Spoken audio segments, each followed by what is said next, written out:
चंद्रगुप्त, क्रोध वह अग्नि है जो सबसे पहले उसी को जलाती है जिसके भीतर वह उत्पन्न होती है, और फिर धीरे धीरे उसके आसपास की हर चीज को भी भस्म कर देती है। लेकिन यदि तुम इस अग्नि को समझ लो तो इसे नियंत्रित भी कर सकते हो। इतना कहकर वे धीरे धीरे उठे और चंद्रगुप्त को अपने साथ आश्रम के पीछे ले गए, जहां एक पुरानी, मजबूत लेकिन निशानों से भरी दीवार खड़ी थी। उस दीवार को देखकर ऐसा लगता था मानो उसने समय के साथ बहुत कुछ सहा हो।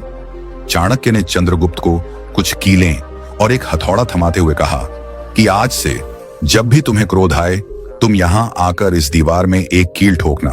चंद्रगुप्त ने आश्चर्य से अपने गुरुदेव की ओर देखा। उसे यह उपाय थोड़ा अजीब लगा, लेकिन उसने कोई प्रश्न नहीं किया, क्योंकि उसे अपने गुरु के ज्ञान पर पूर्ण विश्वास था। उस दिन से एक नया अभ्यास शुरू हुआ। जैसे ही चंद्रगुप्त को क्रोध आता, चाहे वह किसी सैनिक की गलती हो, किसी सेवक की लापरवाही हो या कोई छोटी सी बात, वह तुरंत उठता, उस दीवार के पास जाता और पूरी शक्ति से एक कील उसमें ठोक देता। पहले ही दिन उसने इतनी कीलें ठोक दी कि दीवार का एक हिस्सा लगभग भर गया। हर चोट के साथ उसका क्रोध भी बाहर निकलता, लेकिन हर बार कील ठोकने के लिए उसे चलकर जाना पड़ता, हथौड़ा उठाना पड़ता और पूरी ताकत लगानी पड़ती। धीरे धीरे उसे यह महसूस होने लगा कि यह प्रक्रिया स्वयं में थकाने वाली है, और उसके मन में एक नया विचार जन्म लेने लगा कि क्या हर बार क्रोध करना वास्तव में इतना आवश्यक है, जब इसके बाद मुझे इतनी मेहनत करनी पड़ती है। यही विचार धीरे धीरे उसके व्यवहार को बदलने लगा। अगले दिन कीलों की संख्या थोड़ी कम हुई, फिर और कम, और कुछ ही दिनों में उसने अपने भीतर एक बदलाव महसूस करना शुरू कर दिया। अब वह हर बात पर तुरंत प्रतिक्रिया नहीं देता था, बल्कि एक क्षण रुककर सोचने लगा था। दिन बीतते गए और एक दिन ऐसा आया जब पूरा दिन बीत गया और उसे एक बार भी क्रोध नहीं आया। उस दिन वह एक अलग ही खुशी महसूस कर रहा था। वह गर्व और संतोष के साथ अपने गुरुदेव के पास पहुंचा और बोला कि गुरुदेव, आज मैंने एक भी कील नहीं ठोकी, क्योंकि आज मुझे एक बार भी क्रोध नहीं आया। चाणक्य ने उसकी ओर देखा और मुस्कुराते हुए कहा कि यह तो केवल पहला चरण था, अब दूसरा चरण शुरू होता है। उन्होंने कहा कि अब तुम इस दीवार में जितनी भी कीलें ठोक चुके हो, उन्हें एक एक करके निकालना शुरू करो, और जिस दिन तुम्हें बिल्कुल भी क्रोध ना आए, उस दिन एक कील निकाल देना। चंद्रगुप्त ने वैसा ही करना शुरू किया, लेकिन अब यह कार्य और भी कठिन था, क्योंकि कीलें निकालना उन्हें ठोकने से कहीं अधिक मुश्किल था।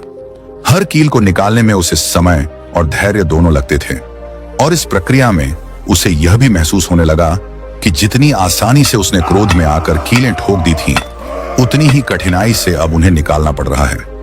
समय बीतता गया, दिन सप्ताह में और सप्ताह महीनों में बदलते गए, और अंततः एक दिन ऐसा आया जब दीवार से सारी कीलें निकल चुकी थीं। चंद्रगुप्त के चेहरे पर संतोष था। उसे लगा कि उसने अपने क्रोध पर विजय पा ली है। वह उत्साहित होकर आचार्य चाणक्य के पास पहुंचा और बोला कि गुरुदेव, अब दीवार में एक भी कील नहीं बची। तब चाणक्य उसे फिर उसी दीवार के पास ले गए, और इस बार उनका स्वर पहले से अधिक गंभीर था। उन्होंने कहा कि चंद्रगुप्त, अब इस दीवार को ध्यान से देखो। चंद्रगुप्त ने दीवार को ध्यान से देखा। उसकी सतह अब पहले जैसी चिकनी नहीं थी। उसमें छोटे छोटे गड्ढे और निशान बने हुए थे। उसने धीरे से कहा कि गुरुदेव, कीलें तो निकल गई हैं, लेकिन उनके निशान अब भी यहां मौजूद हैं। यही वह क्षण था जब चाणक्य ने उसकी ओर गहराई से देखते हुए कहा कि यही वह सत्य है जिसे मैं तुम्हें समझाना चाहता था। जब तुम क्रोध में आकर किसी को कठोर शब्द कहते हो, तो बाद में चाहे तुम कितनी भी बार माफी मांग लो, लेकिन उसके हृदय पर जो घाव बनते हैं, वे कभी पूरी तरह नहीं मिटते।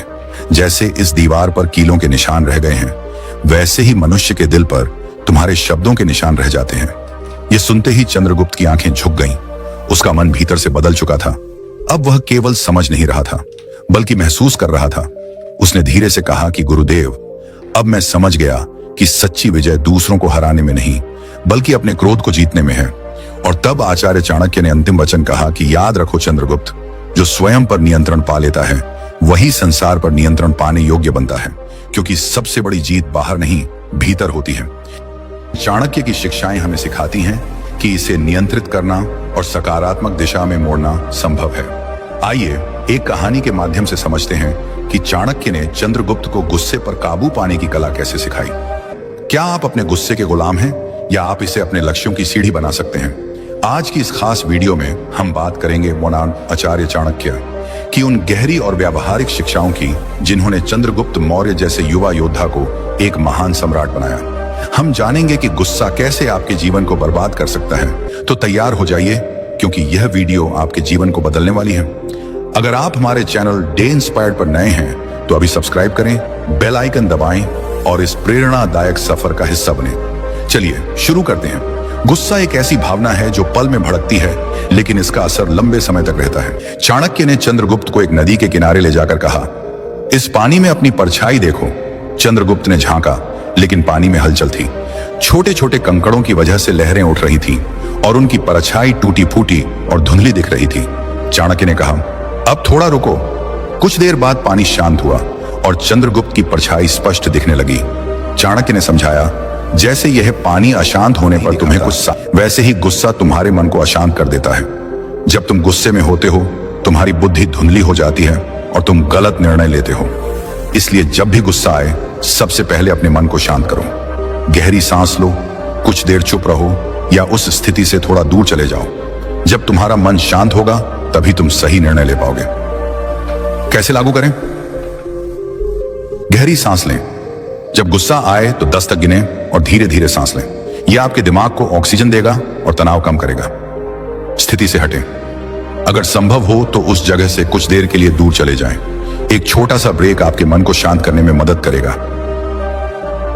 ध्यान करें।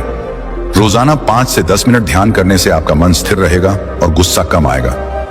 उदाहरण, मान लीजिए आप अपने बॉस से किसी बात पर बहस कर रहे हैं और आपको गुस्सा आ रहा है। अगर आप उसी समय जवाब देंगे तो शायद कुछ ऐसा कह जाएंगे जो आपकी नौकरी को खतरे में डाल दे। लेकिन अगर आप एक गहरी सांस लें, कुछ देर चुप रहें और बाद में शांत मन से अपनी बात रखें, तो नतीजा बेहतर होगा। नियम 2, गुस्से में शब्दों पर लगाम लगाओ। चाणक्य ने चंद्रगुप्त से कहा, गुस्से में बोले गए शब्द तलवार की धार की तरह होते हैं। एक बार निकल जाएं तो वापस नहीं लिए जा सकते। उन्होंने एक उदाहरण दिया, मान लो तुमने अपने किसी करीबी को गुस्से में अपशब्द कह दिए। बाद में तुम माफी मांग सकते हो, लेकिन वह शब्द उस व्यक्ति के दिल में हमेशा के लिए एक निशान छोड़ जाएगा। जैसे एक टूटा हुआ कांच जोड़ने पर भी अपनी मूल चमक खो देता है, वैसे ही गुस्से में बोले गए शब्द रिश्तों की चमक छीन लेते हैं। कैसे लागू करें? तो बार सोचें। गुस्से में कुछ कहने से पहले खुद से पूछें, क्या यह कहना जरूरी है? क्या यह बाद में पछतावे का कारण बनेगा? लिखकर व्यक्त करें। अगर आपको अपनी बात कहनी ही है तो उसे पहले कागज पर लिखें। इससे आपके विचार स्पष्ट होंगे और आप कटु शब्दों से बच पाएंगे। शांत होने का इंतजार करें। गुस्सा शांत होने के बाद ही अपनी बात रखें। इससे आपकी बात में वजन और समझदारी होगी। उदाहरण, अगर आपका दोस्त कुछ ऐसा कह दे जो आपको गुस्सा दिलाए, तो तुरंत जवाब देने के बजाय कुछ देर रुकें और फिर शांत मन से अपनी बात कहें। इससे आपका रिश्ता बचा रहेगा और आपकी बात भी सुनी जाएगी।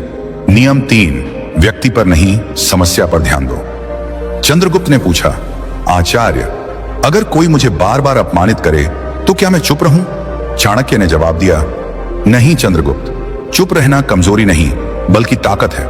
लेकिन इसका मतलब यह नहीं कि तुम कुछ करो ही नहीं। यह सोचो कि समस्या व्यक्ति में नहीं बल्कि उसकी हरकत में है। यह समझने की कोशिश करो कि वह ऐसा क्यों कर रहा है। क्या वह तुम्हारी कमजोरी की परीक्षा ले रहा है या उसकी अपनी कोई परेशानी है? गुस्से को जवाब देने का सबसे अच्छा तरीका है अपनी सफलता। अपने काम से दिखाओ कि तुम उससे बेहतर हो। कैसे लागू करें? समस्या को समझें। गुस्सा करने से पहले यह सोचें कि असली समस्या क्या है। क्या यह व्यक्ति का व्यवहार है या कोई और कारण? सकारात्मक जवाब दें। अगर कोई आपको अपमानित करता है तो गुस्से में जवाब देने के बजाय अपनी मेहनत और सफलता से जवाब दें। सहानुभूति रखें। कई बार लोग अपनी कुंठा या परेशानी के कारण दूसरों पर गुस्सा निकालते हैं। उनकी स्थिति को समझने की कोशिश करें।